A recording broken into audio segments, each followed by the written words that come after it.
vamos a hablar de un tema que estrictamente no es parte de la teología sistemática. Normalmente se encuentra en cursos bíblicos, pero como este es el primer curso y no han tomado cursos bíblicos todavía, voy a introducir esta cuestión aquí porque se relaciona con lo que estamos diciendo. Y esta es la cuestión de lo que se llama el canon de las Escrituras, exacto, canon de la Biblia. Porque ya hemos dicho que las palabras de la Escritura son inspiradas por Dios, pero ¿cómo sabemos que los libros de la Biblia son los correctos? Porque la misma Biblia habla de libros perdidos. Porque estamos leyendo y dice que el rey fulano de tal murió y fue sepultado con sus antepasados y todos sus actos están escritos en el libro de la crónica de los reyes de Judá. No tenemos ese libro. Y hay libros escritos, cartas, aparentemente que Pablo escribió a la iglesia en Corinto, que no tenemos.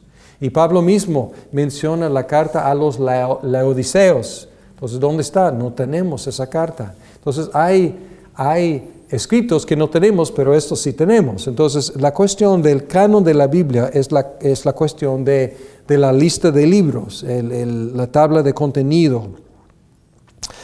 ¿Y qué significa canon? Canon es una regla, como una caña como usada para medir, como una regla. El propósito de una regla no es ser medido, sino medir. Y a través de la historia, sobre todo desde la Ilustración, el hombre se ha dedicado a medir la Biblia en lugar de someterse a la Biblia. Entonces, el canon es una regla, es para medirnos, no debemos ponernos como el canon del canon. O sea, nosotros la regla de la regla. Pero todavía es una pregunta legítima. ¿Cómo llegamos a tener los libros que tenemos? Y en cuanto al Nuevo Testamento, no hay controversia en la iglesia. Ya no hay, en los primeros siglos había, pero ya no hay controversia en cuanto a cuáles libros deben estar en el Nuevo Testamento. A donde vayan en el mundo, el Nuevo Testamento es el Nuevo Testamento. El Antiguo Testamento es diferente. Los judíos reconocieron 22 libros, que corresponden exactamente a los 39 libros de nuestros antiguos testamentos. Pero, ¿por qué 22 libros en lugar de 39 libros? Porque, pues, en el Antiguo Testamento tenemos, por ejemplo, Esdras, Nehemías es un libro. Para nosotros son 2 libros. Y encontramos otros libros que están unidos. Nosotros tenemos Primero de Samuel, Segundo de Samuel, Primero de Reyes, Segundo de Reyes, Primero de Crónicas, etc. Tenemos varios libros que están divididos y en el canon judío están unidos. Entonces, exactamente iguales.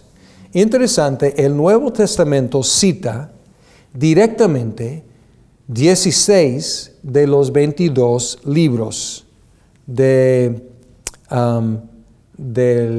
Antiguo Testamento o del Tanakh, vamos a decir, de la Biblia de los judíos. Y posiblemente hace referencia a todos los 22, pero claramente cita directamente 16 de los 22. El Nuevo Testamento nunca cita ni se refiere a ningún libro de los 15 que consideramos parte de lo que es la apócrifa. La apócrifa son libros que no son parte del canon judío, pero en algunas ramas de la iglesia cristiana se reciben como parte del Antiguo Testamento. Pero el Nuevo Testamento nunca cita como autoritativo ninguno de ellos. Algunos de los primeros teólogos de los primeros siglos de la iglesia cristiana citaron algunos libros de la apócrifa, es cierto, aunque parece que la mayoría aceptó el canon de los judíos. Entonces, a veces encuentras un padre de la iglesia citando libros de la apócrifa, pero la mayoría parece que aceptaron el canon de los judíos. La iglesia ortodoxa eventualmente aceptó 4 libros apócrifos, lo que llamamos apócrifos. Ellos no llaman estos apócrifos. Ellos hablan de deuterocanónicos del segundo canon. Entonces, para ser caritativos, vamos a decir que ellos tienen 4 en sus deuterocanónicos. Nosotros los consideramos apócrifos, es decir, no legítimamente parte del canon. La iglesia romana aceptó 13 de los 15 libros apócrifos en el Concilio de Trento en 1546. Y las iglesias protestantes aceptan el canon de los judíos. Esta es la controversia. Y por lo tanto encontramos algo curioso en Westminster. En el primer capítulo sobre las Santas Escrituras, el párrafo 2 dice: bajo el nombre de las Santas Escrituras o la palabra de Dios escrita se encuentran todos los libros del Antiguo y Nuevo Testamentos, los cuales son, y ahora tiene una lista. Y a esta altura dices, ¿por qué usaron espacio para darnos la lista? Pues porque era como un siglo después del Concilio de Trento y tenían que responder a Trento y decir, no pueden ir 15 siglos después agregando libros a la Biblia y declarándolos parte de. Entonces, la verdad es esta. La verdad es que no podemos determinar los criterios que hayan utilizado los judíos para determinar el canon de ellos. Entonces, no sabemos. El proceso está perdido para nosotros. No sabemos cuáles criterios utilizaron, cómo reconocieron estos 22 o 39 mismos libros, pero es mucho más seguro aceptar el canon de los judíos, que también fue el canon de Cristo, que también fue el canon de los escritores del Nuevo Testamento. Aquí podemos citar un texto, Romanos 3,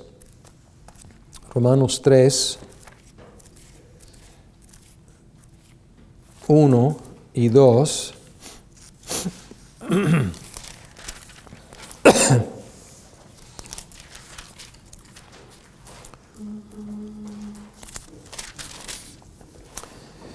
Dice Pablo, entonces, ¿qué se gana con ser judío? ¿O qué valor tiene la circuncisión? Mucho, desde cualquier punto de vista. En primer lugar, a los judíos se les confiaron las palabras mismas de Dios. Pero entonces, si a algunos les faltó la fe, ¿acaso su falta de fe anula la fidelidad de Dios, etcétera? Entonces, realmente es el versículo 2. Entonces, ¿qué confió Dios a los judíos? ¿Qué dice? Las palabras mismas de Dios. Entonces, cuando se refiere Pablo a las palabras mismas de Dios, indudablemente se refiere al Tanakh. Indudablemente se refiere a los 22 libros que llegaron a dividirse diferentemente y ordenarse diferentemente, que son los 39 libros nuestros del Antiguo Testamento. Entonces, aquí tenemos a Pablo mismo diciendo que estas son las palabras de Dios. Entonces, es un procedimiento mucho más peligroso más adelante agregar otros libros como parte de ese canon que los mismos judíos no aceptaron. Pero esto es la controversia sobre el canon del Antiguo Testamento. La controversia sobre el canon del Nuevo Testamento no tiene que ver con el contenido, sino con su formación. La Iglesia romana insiste en que ella creó el canon. Los católicos romanos insisten en que una lista inerrante de libros, que es el canon, presupone una iglesia infalible. Entonces, su argumento tiene algo de peso, porque dicen ellos, pues, ¿cómo sabemos que estos son los libros que deben estar en el Nuevo Testamento? ¿Cómo sabemos que ese proceso es un proceso que no falló? Pues la única forma es dar infalibilidad a la iglesia que determinó cuáles libros deben estar en el canon. Entonces, es su argumento. Pero su lógica es inadecuada, puesto que una iglesia falible puede tomar una decisión sin error. Exactamente lo que pasó en el caso de los judíos y el Antiguo Testamento. Entonces, ¿los judíos eran infalibles? No. Pero Dios utilizó a los judíos para componer el Antiguo Testamento, que Pablo llama las mismas palabras de Dios. Sí. Entonces, ya tenemos un ejemplo histórico de Dios utilizar no solo hombres falibles para escribir su palabra infalible, pero de una iglesia del Antiguo Testamento, los judíos, de componer, de reconocer libros que son palabra de Dios sin ser infalibles ellos mismos. ¿Me entienden? Entonces, su lógica al decir, para tener una lista de los libros correctos, presupone una iglesia infalible, históricamente no es cierto, porque los judíos ya lo hicieron. Además, esta declaración no es cierta históricamente. La primera vez que la iglesia romana hizo una declaración universal sobre los libros del canon fue en 1546, en el Concilio de Trento, con un voto de 24 a favor, 15 en contra y 16 abstenciones. Entonces, la mayoría de los que votaron a favor de incluir estos libros como deuterocanónicos, la mayoría no estaba de acuerdo. Porque 15 en contra y 16 abstenciones, 31 no votaron a favor de, 24 votaron a favor de. Entonces, este procedimiento es muy poco confiable. Es decir, que la iglesia y el canon habían existido durante muchos siglos antes de que la iglesia supuestamente creó el canon. Entonces, históricamente, simplemente no es cierto. Las iglesias reformadas de la Reforma, las protestantes, insisten en que el canon más bien creó la iglesia, no la iglesia creando el canon. El canon creó la iglesia, es decir, estos libros fueron los libros que crearon la iglesia. Y lejos de ser un proceso de crear, fue un proceso de reconocer los libros que ya habían formado la iglesia. Cristo dijo que sus ovejas reconocen su voz. Entonces, el reconocer una voz auténtica no es lo mismo que constituir esa voz la auténtica. A ver, Juan 1:29. Juan 1:29.